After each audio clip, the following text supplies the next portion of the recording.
Hi there, it's Carl Irwin, the Common Magician, and I've got something interesting to discuss with you today. This is a discussion based on a question that came up from a recent video in the comment section about performing for family and friends as opposed to kind of regular spectators in a more sort of stranger professional kind of environment. So when you're performing for strangers, there's a significantly different dynamic than there is when you're performing for people that know you well. And I want to talk about that a little bit. And there's also some assumptions about what you can get away with. There's also some assumptions about what is believable with strangers versus what is believable with family and friends. One of the interesting suggestions that came up was that when you're with family and friends and they're kind of irreverent about, the way that you present a magical effect of any kind, and they may catch you on it. And the suggestion was that it's not really that makes that outs your method. That there's an issue with strangers who maybe are just being kind. They know what your method is, but they're just being kind, so they don't say anything about it. And that is I've heard that accusation a lot, actually, on this channel, particularly talking about the kinds of magic that is accessible. And there's this kind of magician think out there that I perceive, it's what I perceive, that simpler, direct methods are obvious. And, you could do that with a stranger and have a good experience with them, but at the end of the day, they're probably just being kind. They probably know what you're doing. And I want to talk about that kind of aspect of it a little bit, of this question. And then, of course, the more common questions that we have about performing for family and friends. First of all, I want to say, I've heard this come up before, and one professional magician in particular, I won't name who it is, but I remember their advice on this kind of struck me, not in a good way. And they said, don't perform for family and friends. That was their solution to this. And that's coming from the perspective of a professional who performs gigs professionally for strangers. Their solution to the problem of performing for family and friends is to don't do it. And at first I thought, well, that's good for you. You could do that. But for the hobbyist amateur, they're mostly going to be performing for family and friends. Otherwise, they wouldn't be performing at all. And there's kind of an elitist perspective to that might reply, good, you shouldn't be, right? And I don't know if that's a direction that was going, but it seems like that's a logical step. But like that, to me, that's like being a professional musician, and saying, well, leave that to the professionals to perform music. Amateurs shouldn't be performing music. They shouldn't be doing that. Or, leave the composition of new music to professional composers. An amateur hobbyist composer should not be composing music. That's a completely different kind of category. And that's idiocy. It's just idiocy. That's ridiculous. I mean, it's idiocy just because it's unrealistic. The fact is that in almost every discipline that you can find, the very top of the heap in terms of accomplishment is occupied by a significant number of amateurs and hobbyists. Like, that's just the way it is. Some of the very best of the best are not people that live professionally off of that discipline. So it's just that's absurd, I think, to kind of end at that place. And it's callous. I mean, if nothing else, you could say, well, it's callous, but it's true. But my point is that it's callous and untrue. It just isn't true, right? So I've thought a lot about this, being an amateur hobbyist and really only performing for, not only, but often only performing for people that know who I am, They know me at some personal level. Maybe they know me very well. Maybe they know me very superficially, right? Like work colleagues or something like that. They know me, but they're not close friends, and they're certainly not family. They know me in some way. So I've considered this a lot as that kind of a performer.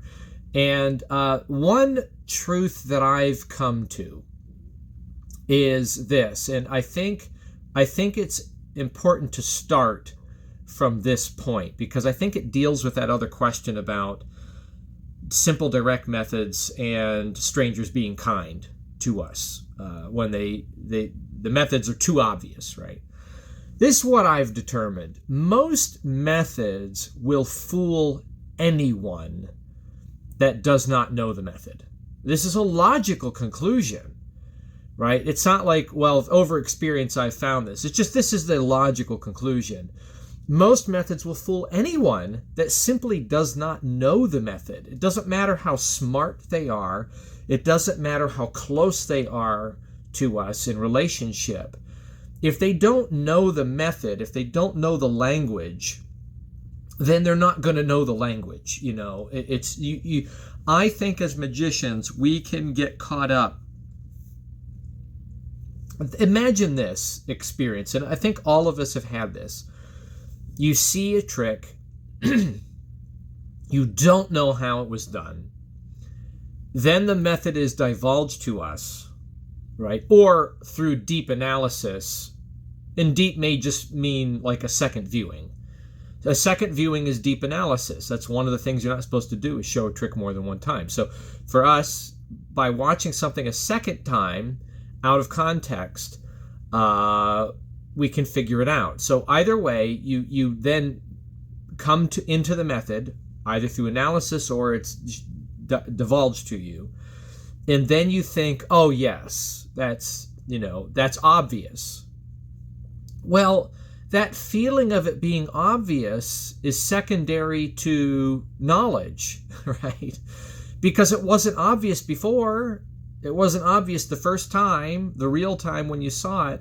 And it wasn't obvious until someone explained it, or until you bought the thing or read it, And maybe in some places where something is obvious, it's only obvious to us most often, not because you figured it out, but because you actually had the vocabulary that is being applied to the effect, to the method.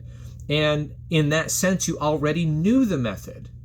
You're just identifying the method in practice, okay? It's a big difference there between that kind of understanding of something and truly seeing an effect without the vocabulary of the method. So again, most methods will fool anyone that does not otherwise have a pre-existing understanding of the method. They don't know about the method. And on top of that, I would say many methods can fool people that know the method. And that's something I'll talk about here in a little bit. That you can deal actually with things that are known in such a way that they go undetected, or they're canceled out in the performance of an effect. So let's start there.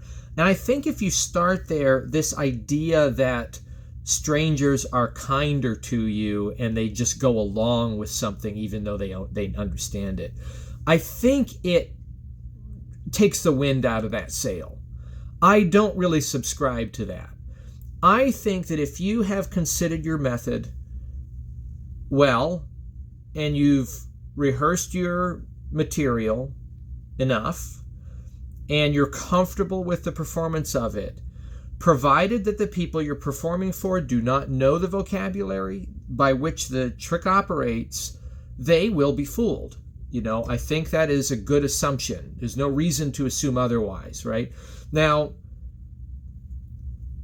some of you may be thinking about, yeah, but I got to do this one corporate gig with a bunch of engineers or lawyers or something. That was a comment that was brought up.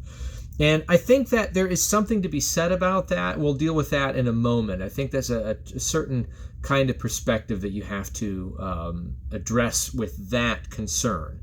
Okay, but I still stand by this. Most methods will fool anyone that does not know the method. It doesn't matter how simple the method is. If they simply don't know it, it probably, there's great probability, significant probability that it will work in that moment. Okay? So, now, let's talk about methods that are known, because some things are known. There is, I use thumb tips. I did a series of object lessons over the course of a month, weekly, right, at kind of a youth group sort of event, right, church youth group thing. And I noted that I used a thumb tip in about 4 out of the 5 presentations. Now, the effect was entirely different in every single one of them, and none of the effects was a vanishing silk. This is something I talk about on my thumb tip material on the channel, right? So, is a thumb tip known to the general population? Yes, it's actually quite well known to the general population. It's in a lot of kids' magic kits. It's so well known that there's a joke about it. It is the pop culture reference that pops in my head is, if you've ever seen the movie The Night at the Museum, Ben Stiller, right? And in the very first movie, there's a moment where he reads up that Attila the Hun, there's a character he's dealing with in his very beginning of the film, in the museum, was obsessed with the occult magic kinds of things, right? Mysticism. So he decides, character Larry, Ben Stiller's character, decides that he's going to learn some magic tricks that he can perform for Attila the Hun to kind of get him in a corner, get him under control, right? So one of the tricks he does is and he pulls out like all of the most fundamental tricks, like a sleeved flowers, feather flowers, right? Collapsible flowers. And then he does a vanishing silk, and he makes it disappear, and he does this, and he does bad technique, right? The way that anyone would with it. And, the thumb tips here, and out of the bottom is a piece of the handkerchief sticking out. Totally exposed, right, as a gag in the movie. And the reason why they can do this is because, 90% of the people watching the movie actually know exactly what that is. They've seen that before and they understand it. So this comes back to my thing. 4 out of the 5 tricks that I did used a thumb tip. The adults in the room had no idea. They didn't know, right? One of them was a bank night routine, and I used thumb tip as the solution to that, right? All of the envelopes, in fact, I have the envelopes right here. All the envelopes are blank, right? And they're just big enough for me to put in and pull out a $100 bill. $100 bill was in the one envelope that was left for me. And, it was really nice because I could focus mostly on the banter in that routine rather than on the method. The method was so easy. I had the thing on from the start. I didn't have to get it. I didn't have to ditch it. I just had it the whole time. The ditch is when I reach in the envelope and it stays in the envelope and I discard the envelope because it's not important anymore, right? And I take out the 100 and I open it up. But it was just, a very good, clean use of a thumb tip that allowed me to do the rest of the thing. I have all these sitting out and I can say things. And think about doctor, lawyer type people, right? In this environment. I'm just dealing with kids and, just a few adult supervisors. But I've got all the envelopes out there and I say, look, you name 1 through 10. You can name any one that you want. And they say 4. And then I go through the thing you really should do in this kind of a routine. Like, this is good practice. I say 4. I said, would you like to change your mind? They say no. And I say, great. Every time that I ask, would you like to change your mind? They never want to change their mind. So would you like to change your mind? Then they say, yes, I want to go with 3. And then I say, exactly. Every time that I say that they never change their mind and I allow them to change their mind, they always change their mind and they always go with 3.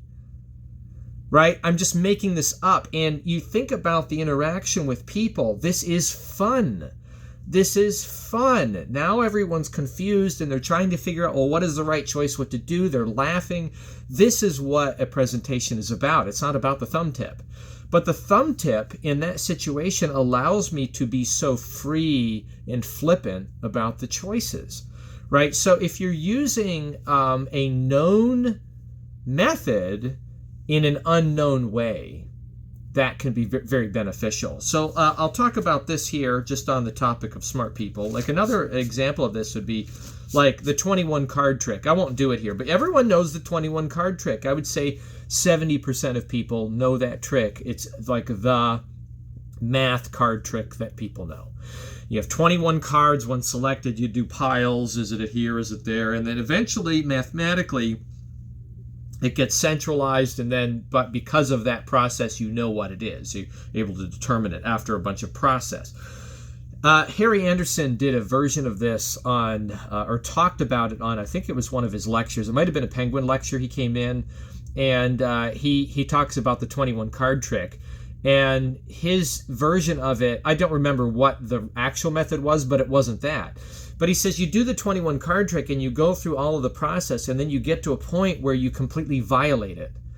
Like you mess up the trick completely, so that anyone who knows how that trick works, they go, wait a minute, that's not how you would know it, right? And this is good for, like, you know, kind of entry-level amateur magicians who that's one of their tricks that they know, one of the self-working tricks they know. It just works really well with those kinds of people, but it also works really well with magicians who know a great deal, because they see, oh, this is the 21 card trick, and then you throw a curveball. And I think in the reality, it was either a force or a peak or something like that. It was known, the identity was known very early on using some other kind of method, right? So there's that too. You can use people who are kind of in the know, and this is how you fool magicians. You know, someone like Danny De Ortiz or Leonard Green, you know, or Marcobi, you know, these people who do very, very unorthodox kinds of things with cards. That's how they fool magicians. They're using magician knowledge base, the methods that they know, against them. And they're violating those principles and tenets of the methods that are known in doing other things that are, in most cases, extremely simple and open in order to fool that class, right? So you have that. You can use what is known against people. And again, I'll talk about smart people a little bit later on. But anyway, this is just something to remember. If they don't know the method, then any method will fool anyone. Doesn't matter what their knowledge set is. Okay. Last one is one that is well known is the key card principle, right? The key card principle is that you know the bottom card, the card is selected, it's placed on the top, it's cut into the deck, cut any number of times, and I know the key here against that is the ace of hearts was the bottom card. I placed that against it. Very well known method among, you know, anyone that knows two card tricks. They know that. So does that mean you can't use that method? No, it means you can use that method. You should just use it in a better way, right? And it brings up the question, should you ever do it in the standard way? Probably not. You should probably always do it in a more layered sense, right? Have some layers to it. So if I do the same thing, if I have the cards, you know, shuffled by someone else shuffles the cards, I say, hey, go ahead and shuffle these cards. Right? And then I take the cards back, and then I have someone pick a card, if I want to do a pick a card trick, and I have them look at it, and they look at the card and identify it, right? And then what I do is I shuffle the cards again, right? And then I have them place it in. Well, now this violates what they know about the key card principle, because the cards were shuffled. I didn't really pay attention to a card was taken. I shuffled the cards again. I put it in. I didn't have a chance to look at anything. You want to do it in this way, but it's still the same method. This is still the same trick. I still have a key here, and all I did on my 7 of clubs is that I glimpsed it at the moment when a card was being selected, and then I shuffled it into place in the bottom and then placed the key, right? If you have a couple of procedural things that are not involving the spectator but are actually kind of muddling up the picture, that's the better way to use that known method. But no one watching that would go back and say, oh, he knows the card next to it. They wouldn't do that. I mean, likewise, I think about that. what was 7 of clubs against, we'll say 7 of clubs against 6 of spades. I did all of that. I got it in there, right? On top of that, right, to do some other really bizarro kinds of unorthodox things, like this, where you're just mixing up cards, bringing them together in this way. This is likewise off-putting. This is, again, getting into the kinds of things that you would see Leonard Green do. I've done the same trick, and I'm actually in the same kind of state. If I just look here, I still see I've maintained my key against the card. I just protected this little packet, right? And I don't have to be as sloppy as all that. I could just merely have this obviously central, right? We'll do this. We'll say the key is 9 of spades. The card is 5 of spades, right? I did all the things before. I have it placed. I put it on. I have a break on there. I spread off. I say, go ahead and shuffle, right? And I give another pack. Then I spread off the pack that I have. This is the one that has the key in it. And then I take this and then I give the rest of the cards to someone else, and I pull this game and I have them shuffle the cards. And I can shuffle it truly, fairly, but I'm running individual cards. All I did is I reversed the key. So now the key is underneath the card, and I can still use the same thing. Then I bring these packets back in a random sort of order, top, bottom, doesn't matter, as long as I know where my packet was and where I'm going to go for it. I could false shuffle it if I want to, knowing I have a margin. I could take them back, run a few cards and drop them on top. I can be very open and do very open kinds of controls on top of that very fundamental basic method. And the smartest people in the room, why does it work? Because they don't know that vocabulary. They don't know that method, right? This gets back to what I'm saying. Most methods will fool anyone that does not know the method. It doesn't matter how simple it is, okay? And you can use methods that are known against people. That's a fun game to play. All right, let's go on. Now, friends and family. Friends and family. So what's the difference between performing for a stranger and friends and family? I think the difference is one thing, and it has nothing to do with the knowledge of magic tricks. Friends and family don't follow directions. They don't follow directions. They're rude, right? They're not mean. They're not mean. They're rude. They're rude in the nicest way, right? We pick on each other, and they don't follow directions. That's very important. If I want to do this,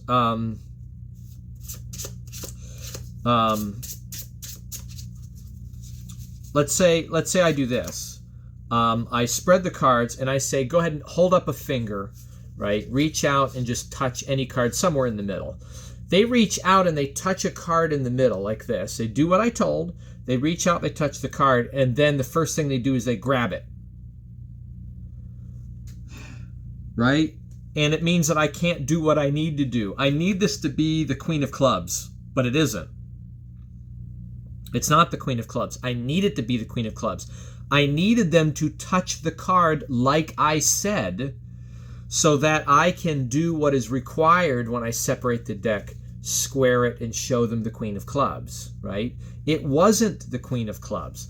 That card, if they had taken that card, if they wrap their little mitts around it and not follow directions and take the card out, they'll see that it is the 10 of spades and not the Queen of Clubs, right? So this is what family does. They don't follow directions. When I'm doing something out here that's angle sensitive, right? They walk around back to see what's going on. A stranger wouldn't do that. They wouldn't do that. So how can you deal with this? I actually have one method that deals with this quite well. Okay, I have one method that deals with this quite well. It's not the best method to deal with this. I think there's a better way to deal with friends and family. I'll get to that in a little bit, okay? But the number one kind of poison pill, it won't work every time, but it will work with most of them. If they truly are your friends and family, this will work. I'd say 99.9% of the time. You need to be honest. You need to be honest, right? You say explicitly, we have to do this carefully or the trick will not work. Here, come on over here. You want to see it from this side, otherwise the trick won't work. That's totally honest. Look, if you see what I'm doing back here, you'll understand the trick. Now, why can't you say that? Why can't you say that? What's wrong with just saying the truth, right? I don't think there's anything wrong with it. The problem I think we have is that there's some pride and ego that kind of gets into the equation. And the question I have about that, which I'll ask later, is what is it that you're trying to protect? What are you trying to protect? Are you trying to protect the lie or the fact that you're lying, right? I think as a performer, performing an illusion of some kind, of any kind, what we're protecting is the lie itself, but we should never really be protecting the fact that we're lying. Otherwise, we're not really who we are. We're not really, magicians in the common sense. We're not performers. We're not the illusionist, as we would say, right? And a magician is an honest liar, right? As James Randi says. I brought up James Randi in the last video, right? But he's got that documentary about him. But it's a phrase that he liked to talk about, an honest liar. Magician is an honest liar. They're not a charlatan. They're not, fleecing people. They're an honest liar. They state, through implication or explicitly, that they are tricking the viewer. There is a puzzle involved in this. So if you are protecting the fact that you're lying, then you're going to have a hard time saying, you want to come over here, otherwise the trick won't work. Or make sure go ahead, reach out, use one finger. In fact, use your pinky. It's good management. Use your pinky. Just touch one with your pinky. And it's important. You just want to touch it, otherwise this won't work. I'm just telling the truth, right? So the one poison pill, I think, for friends and family in terms of performing magic is honesty. Just very clearly state, especially when they start to do things off, right?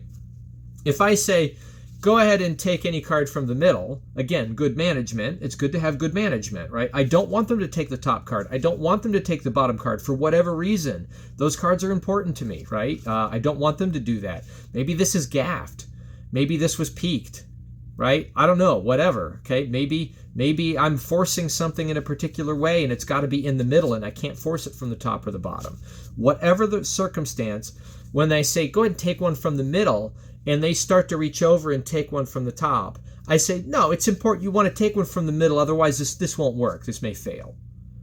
I'm just state the honest truth because it does no harm to me. It does no harm to the trick, right? To say it may not work if you do that. This will fail if you don't do it, right? Take it from the middle.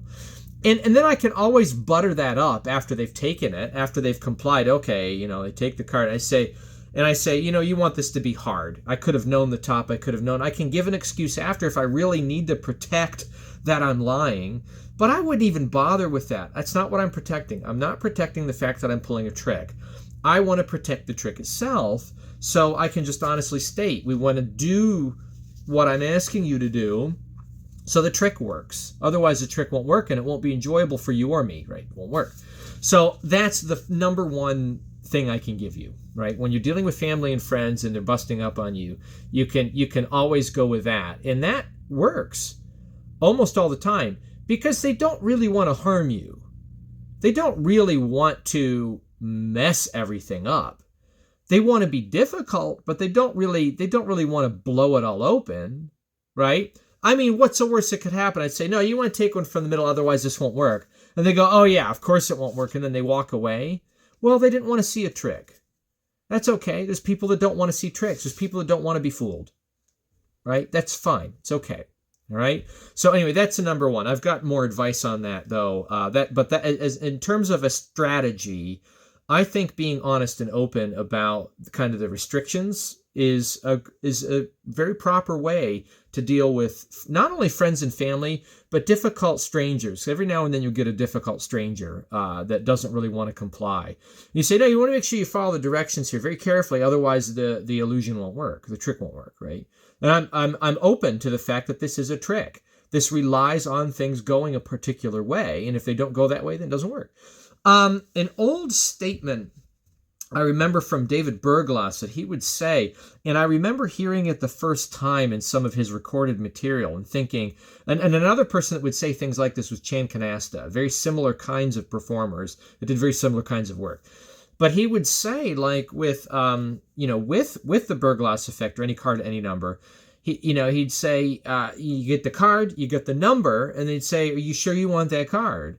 If you say a different card, then the card will change. He would say that, and I would think, wait a minute, how can he cover that, given where he's at in the performance? How can that work? I don't know the answer, but I've thought about it long enough to think that maybe what he's saying is that statement. He's being cavalier about his honesty, but he is making an honest statement. If you name a different card, the card will change. That is true. If they state a different card, the card will change.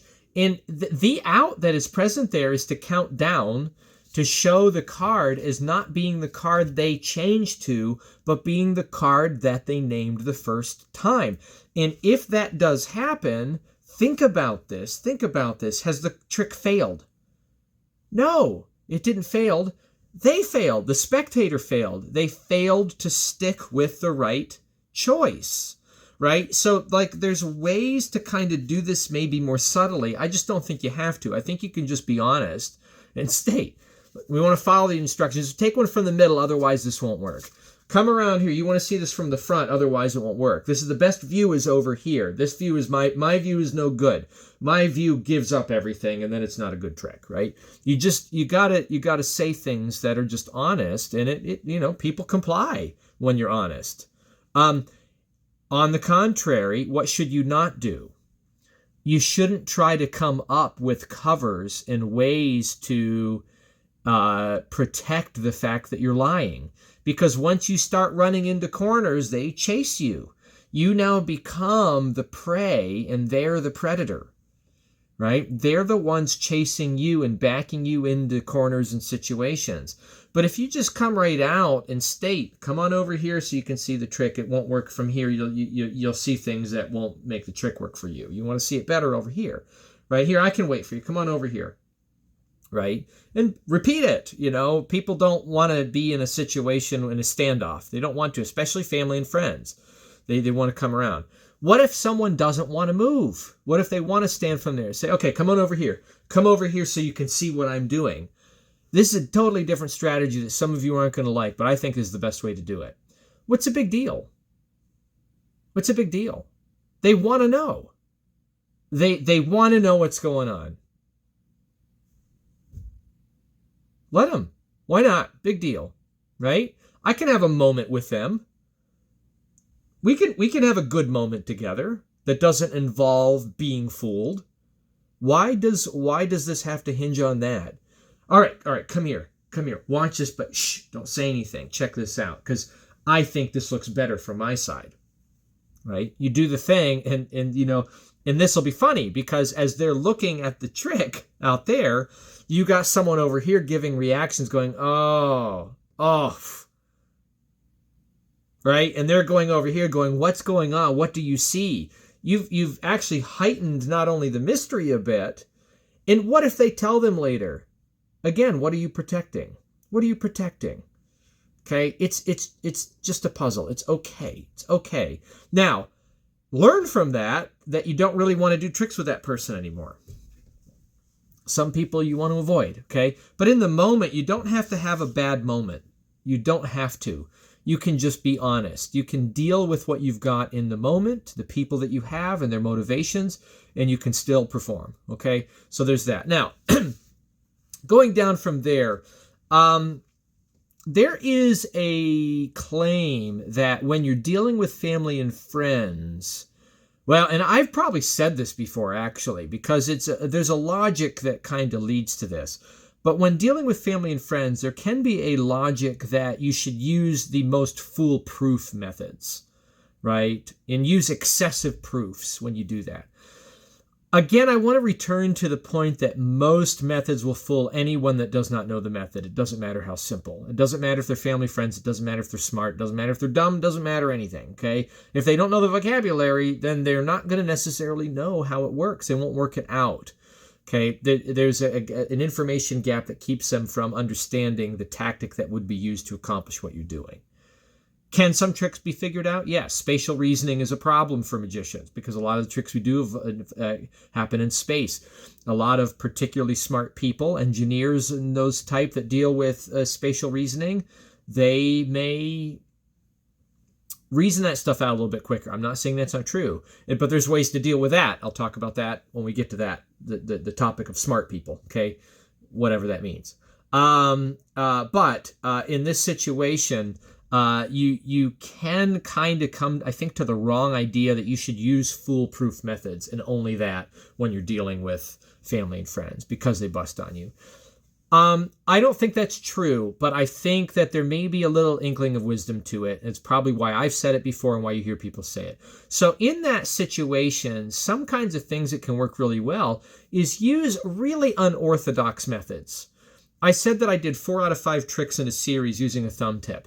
Like, there's methods that are like that, especially when you're dealing with cards, right? You could use one method for almost any card trick in some way. Crimp the card. That's a recommendation. That's a recommendation from me to you. I have had moments when I'm dealing with people that are difficult or if dealing with family and friends, and I just really want to get them, right?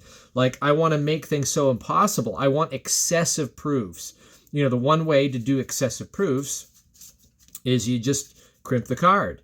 You know, take the card. These are plastic cards which can be crimped. These are plastic Bicycle Prestige, and the idea is that you can't crimp these. That they're not easily crimped, but they can be crimped. You just kind of have to learn what it feels like. You can, place the card in. I can place the work that way as I close it up.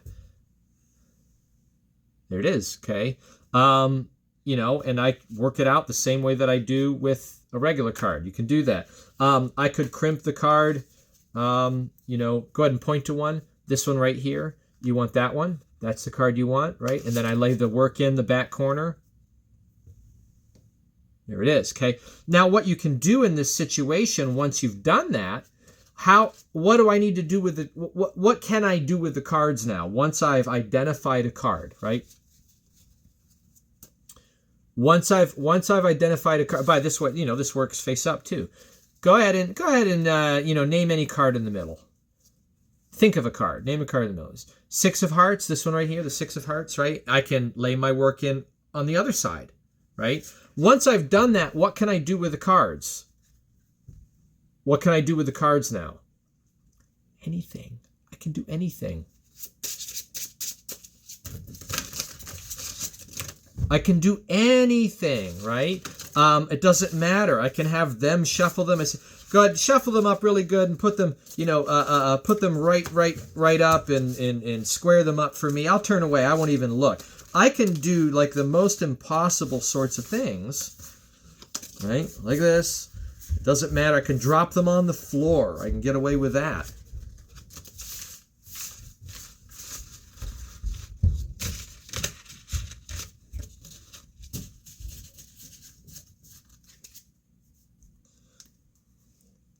After all of that,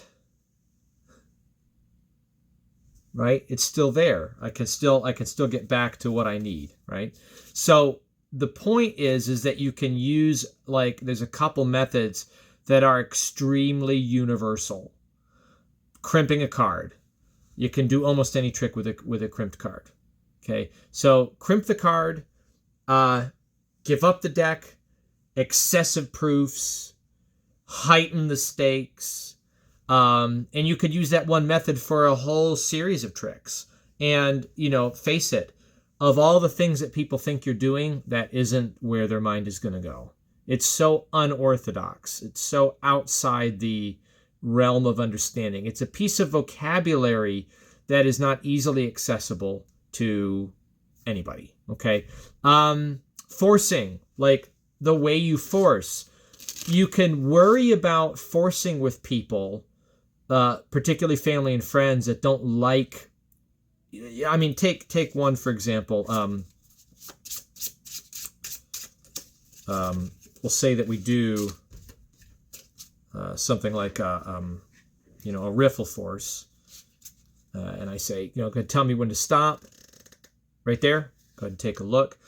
This whole point about selection, and then the force, the push to the 10 of diamonds, right? This selection, tell me when to stop, and then the manner in which this is shown. This is a little suspicious for some people. I think the riffle force works extremely well, but for some people, particularly people that are close to you, this may not fly. And I don't think it's that strangers are kind about this. I think it's just that a stranger, their politeness is not that they understand what has happened. Their politeness is just not to interrupt. It's not that they're thinking about the fact that this could be the card. More often than not, when you're dealing with a family and friend and you do this, you go, here, take a look at that one. And then it's not that they'll say that they know what you did. What they'll usually say is, I want the top card. That doesn't mean that they know what has happened. It means that they're just trying to mess up with your procedure. Okay, that's what that is. So there's a way to deal with this by not really giving choice. I think that works pretty well. And I talked about this on the last video. I think I mentioned, I know it by Mark Paul. It comes from somebody else. And I think I did a video on Animan, where I kind of associate this force with something from Animan. But the force is not really a choice of any kind. It's just a given card. So in the realm of cards, it could look like this, where you have a shuffle cards, and you just go like this. Say, in fact, just take a look at that card right there. Okay, random card. I just shuffled. And then I just show them a random card. I just show them a card, but I know what the card is because it was at a break. I got a glimpse of it, right? You can do that. Going from the top is a little bit better, especially if you have a group of cards. That was the context in which I saw Mark Paul talk about this. It was a stack of like 4 or 5 cards that he needed to go to people. So I've got 4, 8, ace, 5.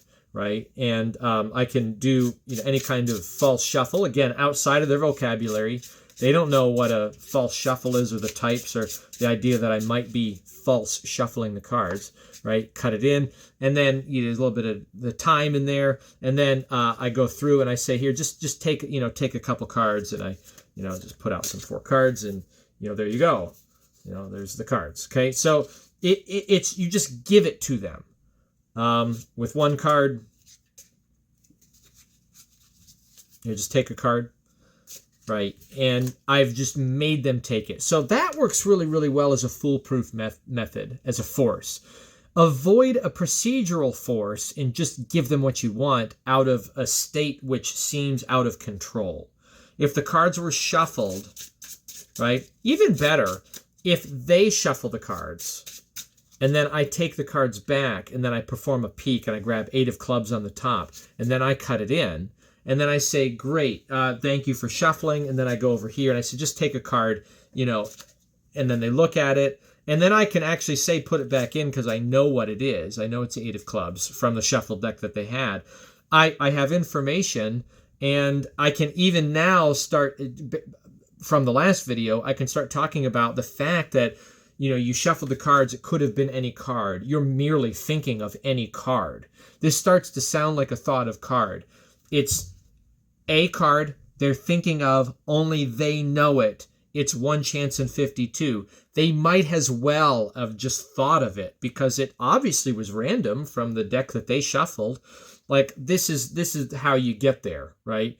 But really, no one made any choices. I didn't even allow one choice in that whole procedure. They didn't choose a card. I gave them one. I gave them one randomly from a deck that they shuffled, so far as they can tell. Okay, so these kinds of methods, I think, are really good as foolproof methods. They're deep enough and they're layered enough that even with heavy critical thinking and even with replay, honestly, with some of these things, you don't see it. You just can't see it. So now that begs a question. As far as like standard things, I think you can't go wrong with the one finger touch spread call. That's a pretty good one. As far as accessible choices, if you want to do pick a card, I think the best foolproof pick a card solution is the one finger touch spread call force, right? So that's when you say, put up a finger and you call in, the fourth card, or, really, you just take the top one, spread it underneath, you do an underspread, and they reach out, they touch a card, right? And then you square it, and then you show it and put it back in. I know what it is. I forced it. So those are three good ideas. Crimps, that Mark Paul idea where you just give a card off of a shuffled state, and then the one finger touch spread call force, I think, is the best, most real looking selection that is actually a force. So those are a few ideas. So foolproof methods. Now, like I said, it begs a question. If these are that good, why not do these all the time? Well, why not? I mean, that is a good question. Why not do those all the time? Good question. You could just know a few. This goes back to like one of the earliest videos I probably ever did, is you literally could know just a few methods and do a whole lifetime of magic with that. Professional work, right? You could. So there is that. Why not?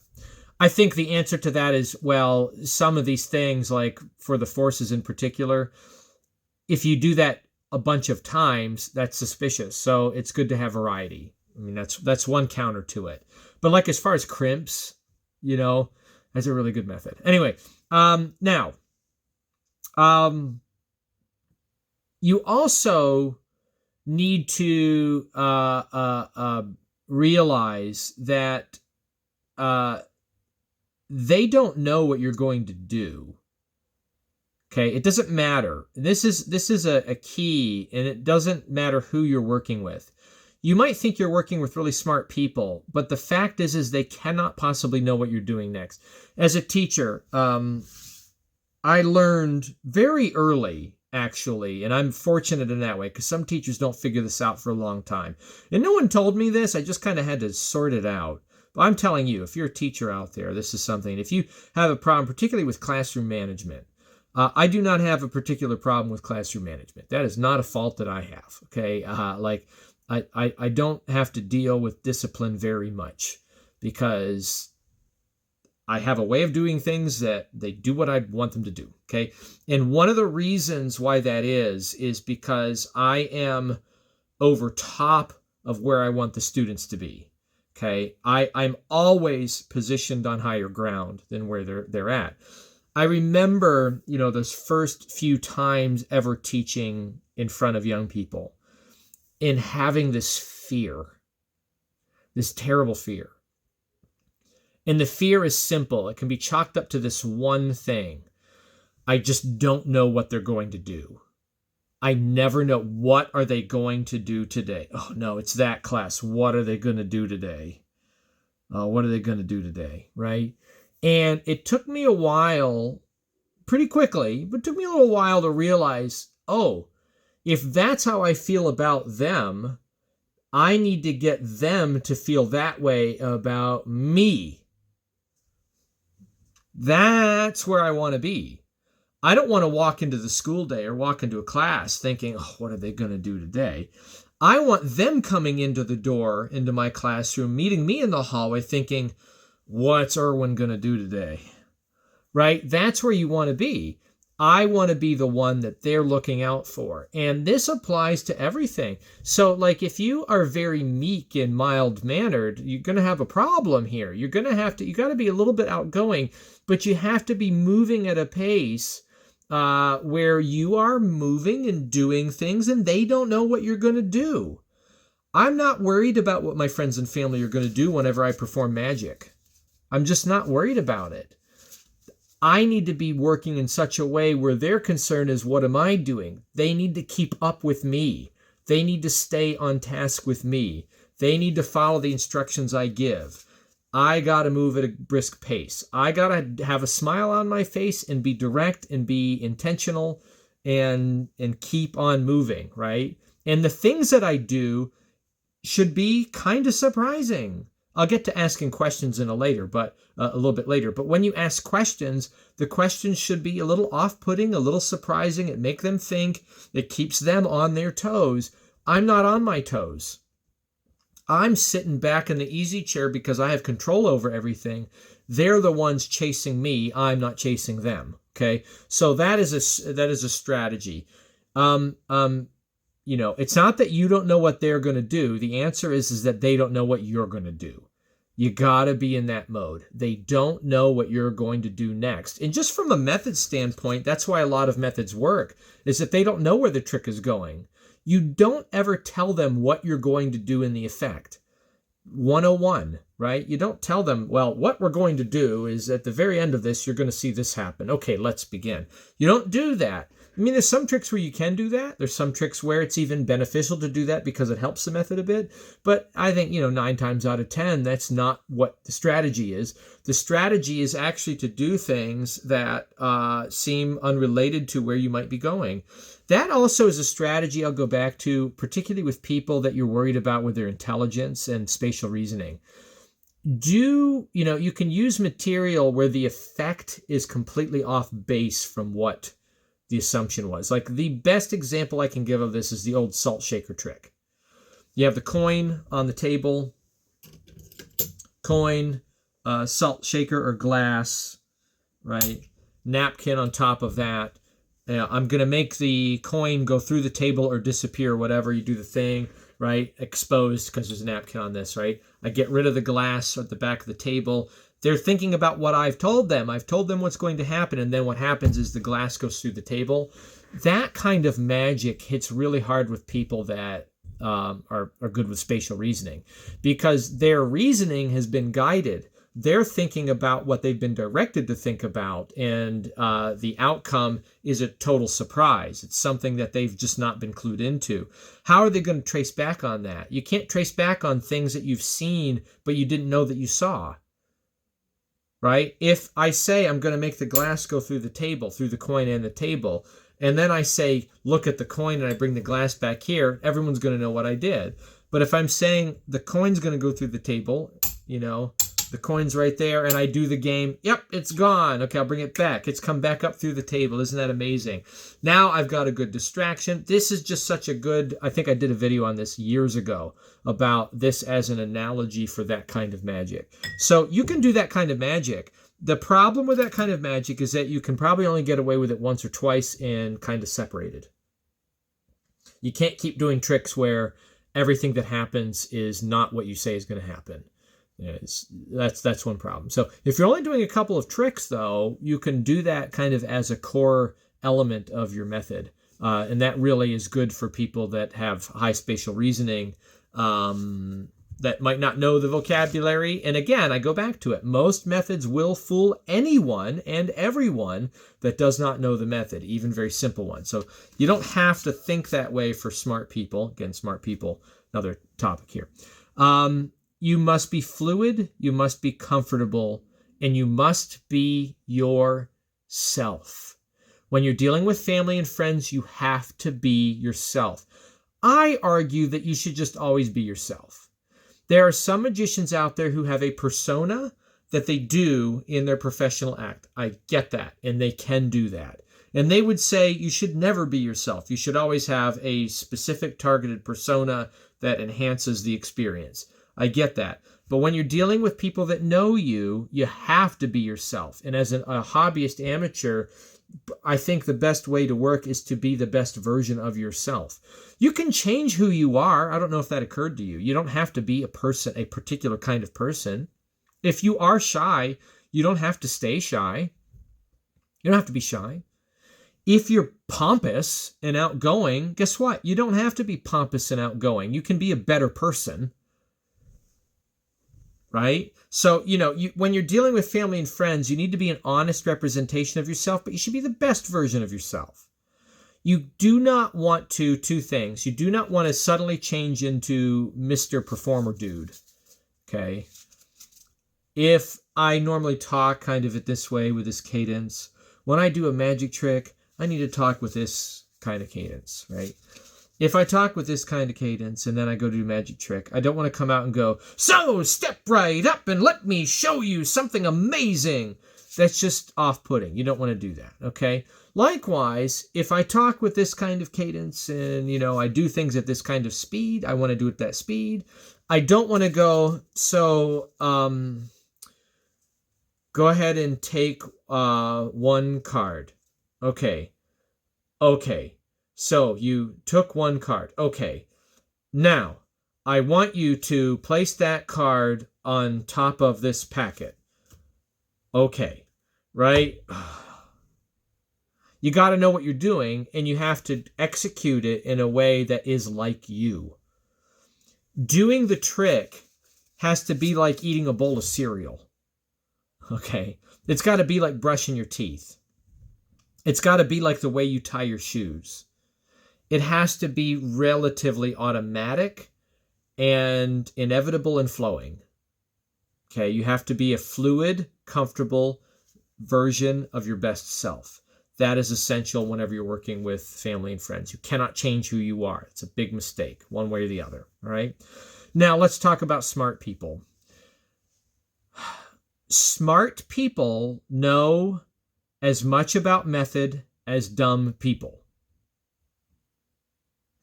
It's an unknown unknown. To quote, the Secretary of Defense, Donald Rumsfeld. The unknown unknown. Methods in magic are an unknown unknown. They don't know what they don't know. They don't know the vocabulary, the possibilities to execute something.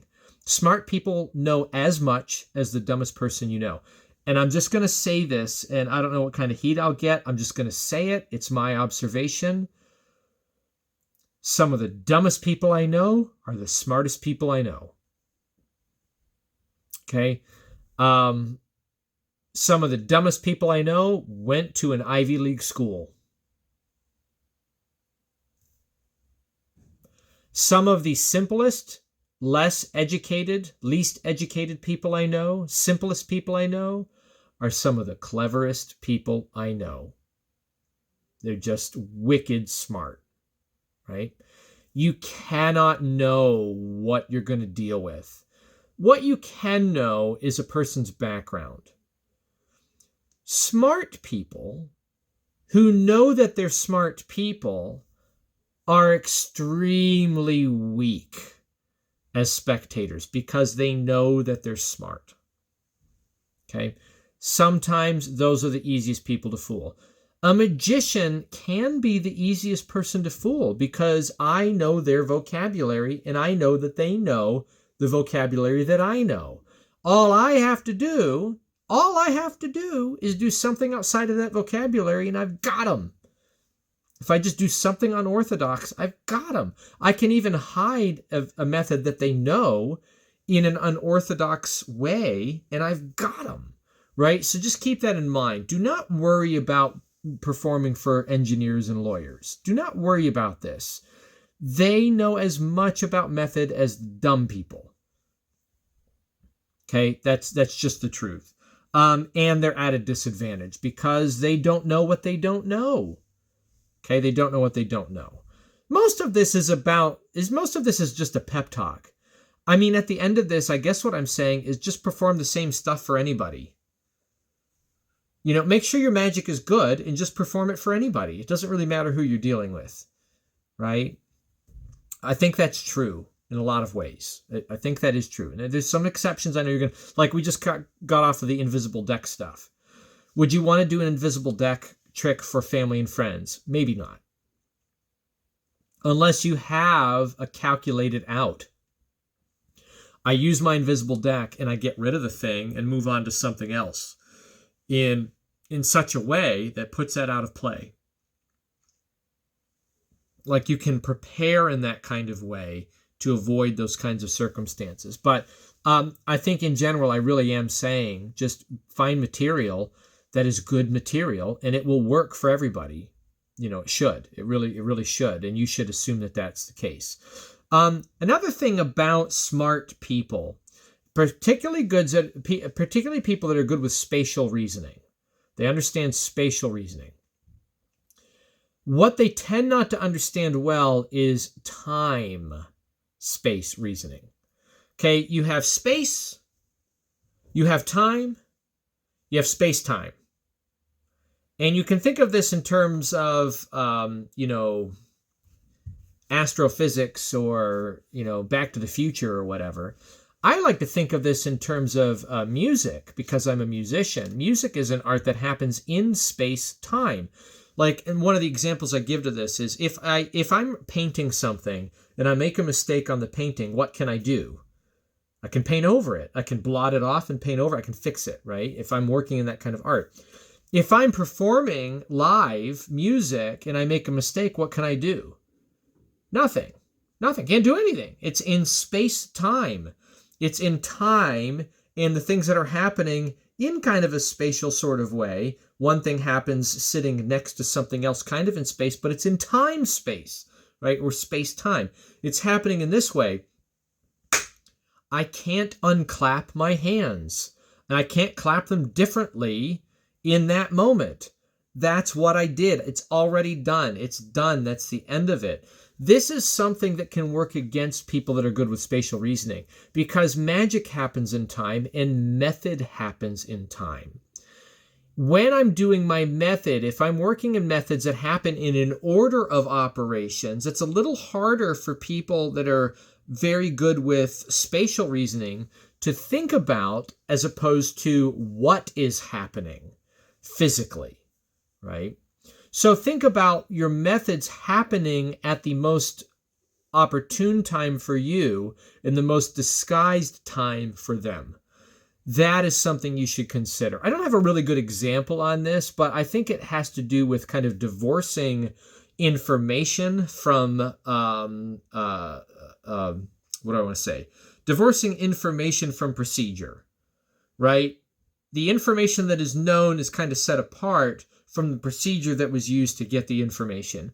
Like if you can do that in a way where they're not really associating things, then it becomes more difficult for people that are really good with spatial reasoning to understand what's going on. Okay, so keep that in mind. Another thing you can do that's good for time, for space, and for time, and the things that are happening in time, is ask a lot of questions. I mentioned this earlier. If you're asking frequent questions, a person can only think about one thing at a time. If they're thinking about the question you asked, they can't be thinking about their spatial reasoning. Like you have them distracted when you're asking questions. And they can be simple questions. Is there any reason why you would think of that, right? Can you ever think of a time when you would have thought differently? Have you ever seen this trick before? Did we go over this ahead of time? No, we did not go over this ahead of. Anytime you ask any question of any amount of complexity, they have to think, at least for a brief moment, about the answer or the reply to that question. So questions are very, very useful when dealing with what you think or what you're concerned about being very smart people. Puts them off balance. It takes the order out of things. It helps to disguise when things are happening. They're distracted. They're thinking about responses to you. You know, that is a very, very good strategy. And the last bit of this discussion I want to have, got some notes here. The more likely problem you're going to have with family and friends is not with the method itself. The bigger problem you're going to have with people that have that no barrier, they're rude, right, between you in the best way, but they have no barrier, is wrong guesses. Wrong guesses are usually the biggest problem. Wrong guesses. It's not that they're going to figure out what you're doing, but they're going to guess wrong, right? This is also the smartest person in the room syndrome. You know, when you're dealing with those doctor, lawyer types or whatever, you might have someone in there that has that kind of pompous mentality where they're going to say that they know what's going on and they're making wrong guesses. They're not saying. And that can be as bad as picking the right method. Okay, now there's ways to deal with wrong methods that can look like the way to deal with right methods. You can kind of give the same response. If you're really stuck on this, there's one thing you can say. You can say, wow, that might work, actually. I hadn't thought of that. to give credence to what is called out without actually acknowledging that it is what has happened. In fact, just the opposite, suggesting that it's not. Well, that's one way it could have worked. I hadn't thought about that. Right? I'll have to consider that as a possibility when I do this again. You can make those kind of dismissive sort of comments that preserves the moment and deals with the person and what they're trying to do. The other one I say is to go, shh, right? That could work. It's not quite right, but shh. We don't want to, we want this to be preserved. We want to make sure that, people are experiencing this. Now they're in on it with you. You've made an ally rather than an enemy, right? Those kinds of responses. Again, being honest. I think that's the better way to go. Getting caught. Last part of this discussion, because this is going to be part of it. And this applies to any time you're caught, getting caught. Again, I want to go back to that question about what you're protecting. Why be defensive? Why be defensive? I don't think it's a good idea to be defensive when you're caught. Caught is caught. What are you protecting? A lie or your ego? What is it you're trying to protect? Are you trying to protect the secret to the trick, or are you trying to protect the fact that you're lying? You're never really protecting the fact that you're lying, so don't do that. It's okay if someone knows what you did. It's okay if the secret gets out. It's fine. It doesn't even mean you're a bad magician. It doesn't. In many cases, it doesn't. On the contrary, what it means is it is a smart person. You're dealing with a clever person, one that thinks like a magician, one that just happened to be thinking about the right thing at the right time, and they figured it out. Okay? How do you deal with that moment? Well, as with the puzzle, when someone figures it out, they figure it out. That's it. Big deal. It's okay. You don't have to feel bad about that. You don't have to be defensive. You don't have to put your guard up. You don't have to try to cover your butt. You don't have to. That's it. They figured out the puzzle. Is it less enjoyable when they figure out the puzzle? No, not necessarily. I've never known a time when I figured out a puzzle and it was unenjoyable to me. In fact, that's highly gratifying. Don't think about everything falling apart when they call you out. Big deal. It's okay. It's okay. Or someone says, ooh, I know how you did that. One of the best ways to stymie that moment, again, they're probably guessing wrong. That's often. I've had that happen before, particularly with kids. Ooh, I know how you did that, and they're wrong. The guess is wrong. You go, shh, don't tell anyone, right? I remember doing this one time where someone said, ooh, I know how you did that. And I go, shh, I do the thing. Shh, don't tell anyone. And I got to the end, and then that kid came up to me, and they said, I know how you did it, right? I say, well, how did I do it? What do you think? And they gave me a method. They gave me an actual method that would work for that trick, but it was the wrong one. And I said to them, ooh, yeah, I gave the reply. Ooh, that would actually work really, really well. In fact, that is a trick. There are tricks that work off of that. And I think what they said is that I put the card, they're doing a card trick. They thought I put the cards back in the box and introduced the card that I needed in that moment. But I reminded them, I said, actually, if you remember, I never put the cards in the box. I took them out at the beginning, but they never went back in there. So there's something else going on there.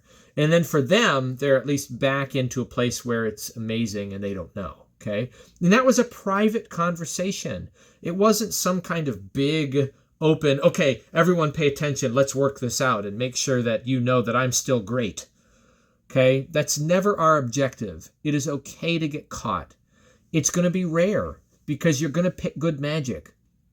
And remember that people who don't know your method will be fooled. It doesn't matter if they're smart, stupid, dumb, child, adult, very senior adult, an engineer, a plumber, right? Which honestly, if I was sitting in a room with an engineer or a plumber, I'd be more worried about the plumber in terms of figuring out what I'm doing. Okay. A grocery store stock boy, someone who puts, a gas pump attendant. It does not matter who you're in front of. If they don't know the vocabulary and don't know the methods, there's no reason why the method shouldn't work. Okay, I always come back to that. So hopefully I've talked you down off of the ledge there about performing for certain people. I think the biggest issue is whenever you're dealing with family and friends or people that don't have a boundary, that you be yourself and you be explicit about instructions and be honest. If we don't do this the right way, it may not work. best of luck with that. Happy magic.